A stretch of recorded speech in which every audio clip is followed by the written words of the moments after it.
नमस्कार, मैं सुनीता कथा मंथन में आप सबका स्वागत करती हूँ।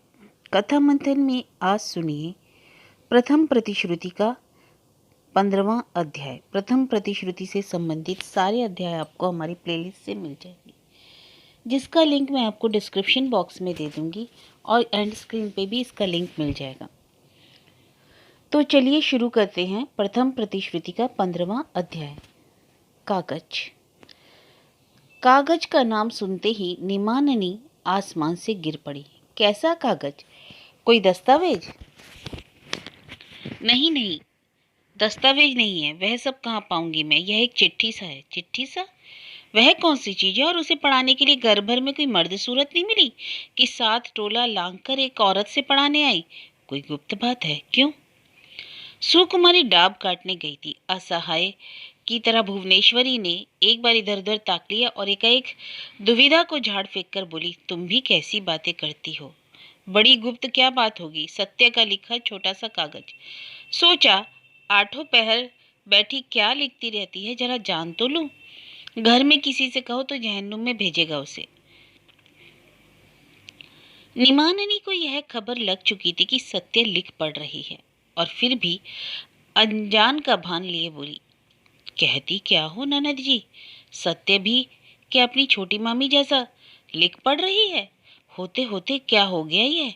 अरे मैं पूछती हूँ, बेटी तुम्हारी टाई बांधे कचहरी जाएगी? आखिर सभी तो तुम्हारे भाई जैसे भले नहीं है कि जो चाहो चल जाए। उसके ससुर को पता लग जाए तो?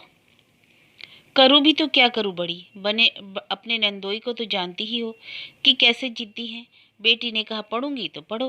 बेटी आकाश का चांद मांगे तो वही तोड़ लाने को चल देंगे, ऐसे ही हैं। जब ही तो सोचा देखूं तो सही बैठी बैठी क्या लिखा करती है, बचपना है ना। सुकुमारी पत्थर के एक बड़े से कटोरे में डाब का पानी ले आई। हाय राम, इतना नहीं छोटी रे, इतना ना पी सकूंगी, तुम थोड़ा सा डाल लो, भुवनेश्वरी ने कहा। अरे पी भी लो, धूप में आई हो।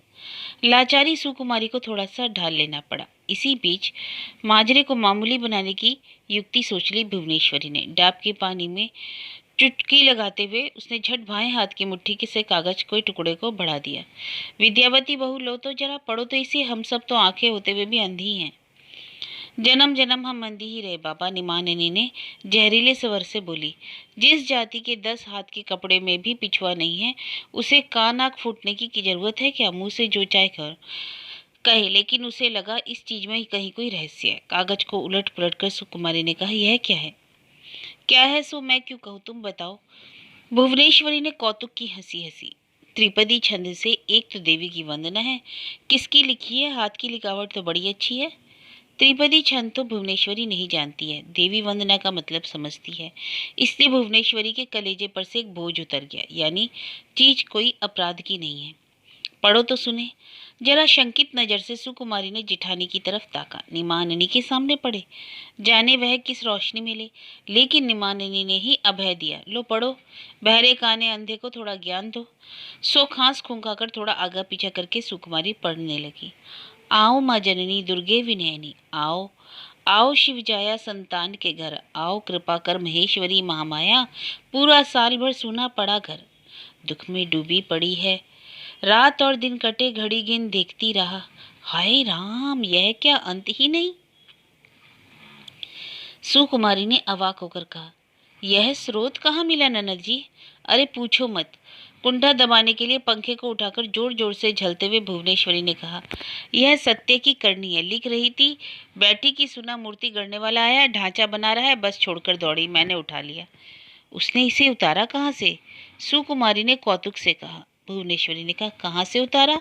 यह तो नहीं लगता उस जलमुही ने बेशक इसे खुद लिखा है। तुम्हारी बात? सुकुमारी ने अविश्वास स्वर में कहा। आप क्या बताएंगी भला? इतनी सी लड़की इन बातों का मतलब जानती है? नहीं जानती है कैसे कहूँ, छिप छिप कर अपने बाप की कविराजी कथा का शास्त्र पढ़ रही है। वह और बात है, बने न बने लेकर बैठ जाती है, लेकिन छंद में तुक मिलाकर कोई स्रोत बना लेना आसान बात है। छोटी बहू के संदेह से भुवनेश्वरी थोड़ा सकपकाई, लेकिन वह गिरी घटा निमानिनी ने उड़ा दी, जो अब तक खुद ही चेहरे पर घटा घेरे ननित की तरफ ताके हुई थी। उसने हाथ चमका कर कहा, अरे इसमें ताज्जुब की कौन सी बात है छोटी? ननद जी को कष्ट होगा इसलिए लुच छिपा छुपा कर कहना, नहीं तो वह बात लड़की कुछ कम है क्या? जटा के नाम पर उसने बहुत दिन पहले पद्दो नहीं बनाया था? हाँ, वह देवी दुर्गा के नाम पर बना है, लेकिन चिंता की बात है उसके बाप का दबदबा है। हम तो भाई मुंह में ताला डाले हैं, लेकिन उसकी ससुराल वाले तो ना मानेंगे उन्हें। बात ना खत्म होने पाई थी कि खुले दरवाजे के सामने मोक्षदा की अस्त व्यस्त मूर्ति दिखाई दी। मजली बहू, चलो चलो जल्दी यहाँ से, वहाँ और एक मुसीबत आई है। मुसीबत? कैसी मुसीबत? भुवनेश्वरी की बोलती बंद, हाँ किए ताकती रही। सुकुमारी ने पहले ही घूंघट काट लिया था। हाँ, निमाननी की बात जुदा है, इस घर में घरनी का पद है उसका। उसने आगे बढ़कर कहा, कौन सी मुसीबत आई? मत पूछो, सहेली के यहाँ गई थी, बैठी ही थी कि वह चरवाहा छोरा बेतहाशा दौड़ता हुआ आया। बात क्या है तो जल्दी ही चलिए, सत्य की ससुराल से आदमी आया है। वह तो गनीमत कहो दीदी को बता गई थी कि सहेली के घर जा रही हूँ ना। मोक्षता की बात पूरी भी नहीं हो पाई थी कि भुवनेश्वरी जोर से रो पड़ी। हाय राम, रो क्यों रही हो मजली बहू? चलो चलो, रुकने का समय नहीं है। लेकिन जाए कौन? भुवनेश्वरी के दोनों पांव ही नहीं, सारे लोम कूप तक अवश हो गए थे। सत्य की ससुराल का आदमी? लिहाजा इसमें संदेह की क्या बात है? सारी बातें मालूम हो चुकी हैं, नहीं तो बिना कोई सूचना दिए ससुराल से किसी के अचानक आ पड़ने का मतलब क्या हो सकता है? घर के दो भेदिए किसी विभीषण में जाकर आग लगाया है क्या? अब अब क्या होगा? भुवनेश्वरी सोच नहीं पाई, रोने की मात्रा को और जोर बढ़ाकर बोली, फुआ जी, मुझे मारकर यहीं छोड़ जाइए, आप घर तक नहीं जा सकूंगी मैं। मोक्षदा ने शरीर को पराया उधर घुमाकर परेशान सी होकर कहा। मोक्षदा ने शरीर को पराया उधर घुमाकर परेशान सी होकर कहा, घबरा क्यों रही हो मछली बहू? अभी क्या घबराने का समय है? तुरंत ना चल सकी तो थोड़ा संभल कर भाभी के साथ आ जाना। पाँव तो मेरे भी कांप रहे हैं। क्या पता क्या खबर है, मगर जो भी हो कर्तव्य तो नहीं छोड़ा जा सकता। खैर मैं बढ़ती हूँ। और मोक्षता तेजी से चली जाती है। निमाननी के साथ भुवनेश्वरी जब पिछले दरवाजे से घर के अंदर दाखिल हुई तो घर में सन्नाटे का आलम। गोया इसी वक्त किसी ने कोई शोक संवाद भेजा हो। निमानिनी ने फुसफुसा कर कहा, घर ऐसा थमथम क्यों हो रहा है नंद जी? कुछ अच्छा नहीं लग रहा। और इस कमबख्त मन की फितरत ही बुरा सोचने की है। कोई बुरी खबर तो नहीं है जमाई जी की? अधमरी भुवनेश्वरी को लगभग 14 आना किस्म मारकर निमानिनी ने आंगन में कदम रखकर इधर उधर ताका।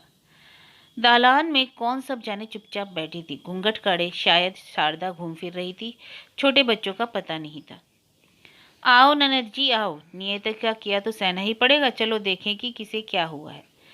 निमाननी खुद समझ सके या नहीं, यदि उसके अवचेतन मन की एक तस्वीर ली जा सकती तो वहां एक प्रत्याशा की झांकी मिलती। जमाई के कुछ होने से ही मानो वह प्रत्याशा पूरी हो।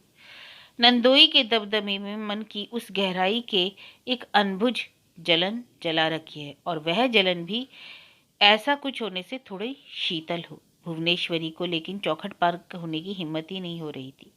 वहीं सीढ़ी पर वह बैठ पड़ी। कहा, मुझे साहस नहीं हो रहा है बड़ी, तुम ही जाकर देखो। सुन लो बात, अजी तुम यूं बैठी रहोगी तो कैसे चलेगा? कलेजे पर भीम की गदा का भी प्रहार हो तो सहना ही होगा। निमानिनी की आवाज सहानुभूति से कोमल हो आई। चलो मैं तुम्हें लिए चलती हूँ। डर चाहे जितना हो, जोरों का हो, भय का आकर्षण तो उससे भी ज्यादा जोरदार था। सो भुवनेश्वरी उठ खड़ी हुई। धीरे धीरे वह बरामदे में गई और दालान के कोने की तरफ की एक खिड़की से झांका। लेकिन हुआ क्या?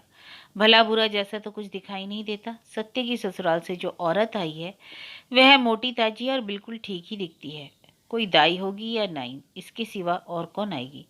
जो भी हो, बहरहाल उसका स्वागत सत्कार रानी जैसा हो रहा था। उसे जलपान कराने को बैठाया गया और चारों ओर से उसे घेरकर दीन तारिणी, मोक्षदा, शिवजाया, चाची और आश्रिता प्रतिपालिताओं का झुंड बैठा था। सबके चेहरे पर भक्ति विनम्रता का भाव, और सबके सिर मोड़ जो थी वो, उसके चेहरे पर गर्व की महिमा चमक रही थी। उसके सामने था ऊंचे किनारे का एक पत्थर का कटोरा, उसके बीच में मंदिर के शिखर सा बना चूड़े का ढेर, बगल में पत्थर के दूसरे कटोरे में दही, और पास ही केले के पत्ते पर एक चुरकेला, चार एक गंडा गंडा कुछ बताशे, नारियल के लड्डू, बेसन के लड्डू, चंद्रपुली आदि का खासा संभार। गरज की घर में जितनी प्रकार की मिठाइयाँ थी सब देकर सत्य की ससुराल की नाइन को संतुष्ट करने की चेष्टा की जा रही थी। हाँ, नाइन ही थी। दीने तारनी की बात से मालूम हुआ। बड़ी खुशामद से वह कह रही थी, नाइन समधिन थोड़ा सा चूड़ा और दे। और समधिन ही क्यों कहूँ, हिसाब से तो लड़की होती है, लड़की ही कहूँ। थोड़ा सा चूड़ा दही में मिलाकर और खा लो बिटिया। होगा भी कितना दही में भीग कर, जाने किस सुबह की निकली हो, धूप में आंख मुंह सुखाकर सोंठ जो हो गया है। विहलता से ही शायद भुवनेश्वरी खिड़की के सामने से हटना भूल गई थी। वह उस देवी मूर्ति और उसके सामने धरे नैवेद्य को अपलक आंखों से देख रही थी। इसी बीच पीछे किसी के गले की आवाज से चौंककर उसने पलटकर देखा, शारदा थी। यहाँ क्यों खड़ी हैं मजली चाची? यूं ही, अंदर जाने का पाँव नहीं उठ रहे। अच्छा, वह आई किस लिए है बड़ी बहुरानी? और किस लिए? शारदा ने धीमे और उदास स्वर में कहा। बहुत बड़े मतलब से आई है। उन लोगों ने विदाई के लिए कहलवाया है। क्वार का महीना शुरू होते ही विदा करा ले जाएंगे। क्वार? क्वार शुरू होते ही? यह क्या हो रहा है? यही क्या दिनों के बाद? कह तो रही है, पोथी पत्थर दिखाकर। बिल्कुल दिन विन ठीक करा करके ही कहलवाया है।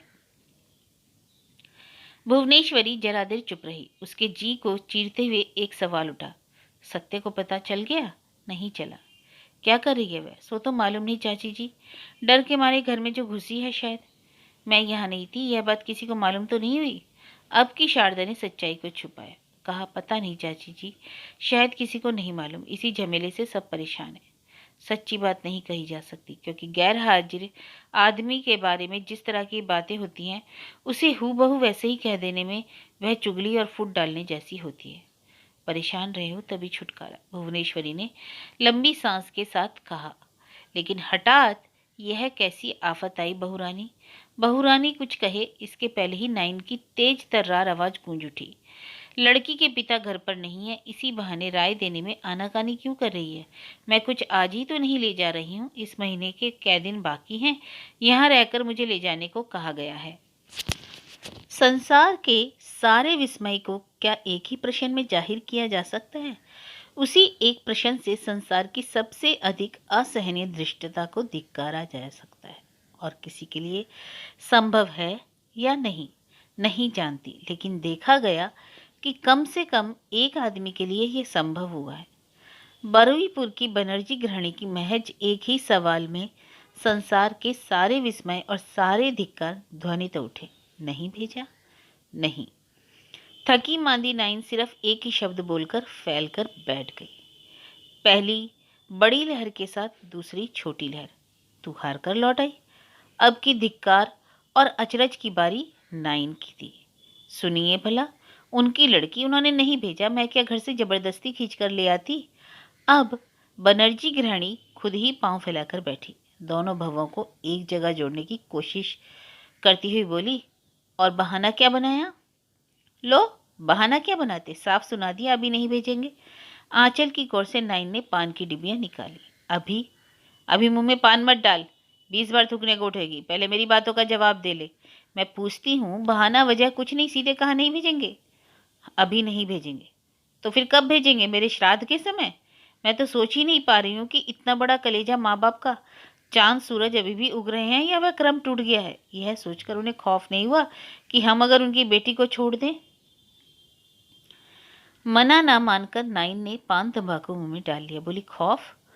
एक क्यों, 100 लड़कियों को अन्न बस्तर देकर घर में रखने की जरूरत है उन्हें। अलबत्त संपन्न है, खूब ठूस ठूस कर खिलाया ना। बनर्जी धरनी ने जबरदस्त गुस्से को परिहास का जामा पहनाकर महफिल में उतारा। जबी समधियाने को धन दौलत से आंखें चुंधी आ गई हैं तेरी। मैं पूछती हूँ, घर में दाना पानी होने से ही क्या बेटी को ससुराल के आश्रय को मिटाया जाता है? इतनी हिमाकत के बाद अब मैं उनकी लड़की को अपने यहाँ लाऊंगी? खाने पीने की उल्लाना मत दो भामन भौजी। तुम लोगों के आशीर्वाद से वैसा खाना पीना इस नाइन को बहुत नसीब होता है। लेकिन मैं यह कहूँगी कि नज़र है उन्हें। सिर्फ पैसा से नहीं होता, नज़र होनी चाहिए। बात अर्थपूर्ण थी, और वह अर्थ बनर्जी घरनी का मन में सुई सा चुभा। फिर भी उन्होंने अपने को जब्त करके कहा, नज़र? नज़र का कौन सा परिचय दिया? सुनो तो जरा, तुझे 20 भरी का चंद्रहार बना दिया या 25 भरी की कमरधन्नी? मजाक उड़ाने की बात नहीं, गलत कहने से कैसे चलेगा। एक जोड़ा फारस डांगा साड़ी, एक धोती और नगद 5 रुपए कुटुंब के यहाँ के आदमी को कौन देता है? देता क्यों नहीं? जो लड़की को विदा नहीं कराना चाहते वे घूस देकर इसी तरह मुंह बंद करना चाहते हैं। नहीं तो तो उन्हें खरी खोटी ना सुनाकर यहाँ उनकी बड़ाई के गीत गाती होती। तुझ पर मुझे भरोसा था, तेरी जैसी तर्रार जबान इलाके में किसी और की नहीं, और तूने ही मुझे डुबाया। भागिन थी और भीगी बिल्ली बनकर लौटी। नाहक की तकरार करती हो बामन भौजी। लड़की के बाप ने खुद अलग खड़े होकर अपनी माँ से कहा, माँ, सत्य की ससुराल की नाइन से कह दो, ब्याह के समय यह बात हुई थी कि बिटिया का कुमारी काल पूरा होने से पहले उसे ससुराल नहीं भेजा जाएगा। शायद हो कि वे इस बात को भूल गए हो, मैं नहीं भूला। समय आने पर बेशक जाएगी। ब्याह के समय की शर्त की बात बनर्जी घरनी उछल उठी। क्या कहा? ब्याह के वक्त के शर्त सबूत की बात उठाई। बात तो जाने कैसी कितनी होती है। कहते हैं लाख बात बिना ब्याह नहीं होता। मैं पूछती हूँ, इनकी सेवा में किसी ने कोई शर्तनामा लिखा था? मेरी बहू है, मैं अगर मंगाना चाहूँ। खैर, मैं भी देखती हूँ कितनी हिमाकत है, उन्हें कितना तेज है। अन्न बस्त्र देने से ही यदि सब कुछ होता तो कोई भी अपनी बेटी का ब्याह रचाकर उसे परगोतर की नहीं कर देता। समझी? ले सुन ले, अगले ही महीने मैं अपनी बेटी की शादी करवाऊंगी। नाइन नमक हराम नहीं है, बहुत खाई है, बहुत ले भी आई है। सो जरा खीजी सी बोली, सो अपनी बात पर आप समझिए। समधिन ने मालिक के नाम का खत दिया है, रख लो। तूने तो अवाक कर दिया री। इन कै दिनों में तुझ पर जादू किया गया टोना? तू घर भेदिया विभीषण हो गई, उन्हीं की तरफदारी कर रही है। ला, कहाँ है खत? यह रहा। नाइन गमछे की पोटली खोलने लगी। बनर्जी घरनी की तत्परता भी कम नहीं। उन्होंने भी अपनी बाज की नज़र फौरन पोटली पर डाली। देखूं तो धनी कुटुंब ने क्या दिया है। फटे कपड़े की पोटली खोलकर उसमें से एक मुड़ा तोड़ा कागज निकालकर बाहर रखते हुए नाइन ने मिली हुई चीजें दिखाई। यह धोती, यह साड़ी का जोरा, यह गमछा और अरे, नया लोटा, नई थाली भी दी। मैंने क्या यूं ही किया कि घुस दिया है? खातिर भी की। घर भर की स्त्रियां परेशान, सिर पर रखें या आंखों पर उठा लें, आप चाहे जो कहिए। नातेदार आपको बहुत अच्छे मिले हैं। वैसे नातेदार से लड़ाई झगड़ा करके आप पछताएंगी, लेकिन हाँ, इतना मैं कहूंगी, बहू आपकी कुछ वाचाल है। वाचाल? गृहिणी जैसे अचानक पत्थर बन गई। वाचाल? और अब तक यही नहीं बता रही थी तू? बाप का चाल चलन तो मालूम ही है, पैसे की गर्मी से मधांध है। बेटी को लाड़ देकर सिर चढ़ा रखा है, और क्या। मगर मैं भी हूँ एलोकेशी। मुंह जोर बहू को कैसे रखना होता है यह मैं जानती हूँ। सो नहीं जानती है भला? एक और बेटी को घर में किस हाल में रखा है यह सबको मालूम है, मगर इस बहू को आप दुरुस्त कब करेंगी? आप तो बेटे का फिर से ब्याह करने जा रही हैं। नाइन की इस बात से बनर्जी गृहिणी थोड़ा डरी। वह यह जैसी जबान दराज है, टोले भर में डोल पीटती रह फिरेगी, हाट में हाड़ी फोड़ देगी। लोग जब सुनेंगी कि विदाई के लिए भेजा था दनी समधी ने, बेटी को नहीं भेजा, तो सिर नीचा होने में बाकी क्या रहेगा। नाइन को खिजाना ठीक नहीं। उसे कोई भी नहीं खिजाता, और खिजाने की हिम्मत भी कोई नहीं करता। घर घर का हाल जानती है, वक्त बेवक्त उसकी मदद के बिना चलता भी नहीं। जैसी तेज है वैसी ही विश्वासी, और जवान भी उतनी ही जोरदार। मर्द की हिम्मत और ताकत है। बहू बेटी की ससुराल नैहर आने जाने का वही सहारा है। यह होशाया सो फिर एक बार दांत निपोरकर उन्होंने कहा, फिर क्या है, जा तमाम में यह बात फैला दे कि मैं फिर से बेटे का ब्याह कर रही हूँ। मरण तू ही बता, गुस्से में सर पर खून सवार हो जाता है कि नहीं? खैर, विस्तार से तो सब बता। तूने क्या कहा? वे लोग क्या बोले? बहू, सातों कांड रामायण सुनने की भी फुर्सत नहीं है मुझे। भामन भौजी 2 दिन 2 रात पैरों पर बीती बदन जैसे टूट रहा है। अभी मैं घर जाती हूँ। घर क्यों जा रही है? गृहिणी निष्प्रभ होकर बोली। ना हो तो तू यहीं दो मुट्ठी। ना बाबा, रहने भी दीजिए। कहावत है ना, भाई का भात भौजी का हाथ। पहले घर जाकर थोड़ी सुस्ता लूं, फिर देखा जाएगा। एलोकेशी को और नर्म होना पड़ा और खुशामद करनी पड़ी। अरे, माथे पे विषवाण बीत कर तो रख दिया, निकाल दे। उस लड़की ने क्या कहा सो तो बता। तू उसकी ससुराल से गई थी, तेरे सामने क्या जबान दराजी की और क्या, पेड़ पर चढ़ी। सो नहीं मैंने देखा, हाथ मुंह नचा नचा कर दादियों से बहुत बक बक कर रही थी। घर की बड़ी बुढ़ियां कह रही थी, सत्य की ससुराल वालों को नाराज करना ठीक नहीं। वे तुम्हारे समधी की बेवकूफ़ी की निंदा कर रही थी कि देखा, अंदर से वह झांस झाड़ रही है। बाबूजी की बात पर बात, उनसे तुम सबकी अकल ज़्यादा है। ब्याह के समय जब यह तय हो गया कि 12 साल की उम्र बिना विदा नहीं कराएंगे, तो फिर लिवा ले जाने के लिए भेजा किस कानून से?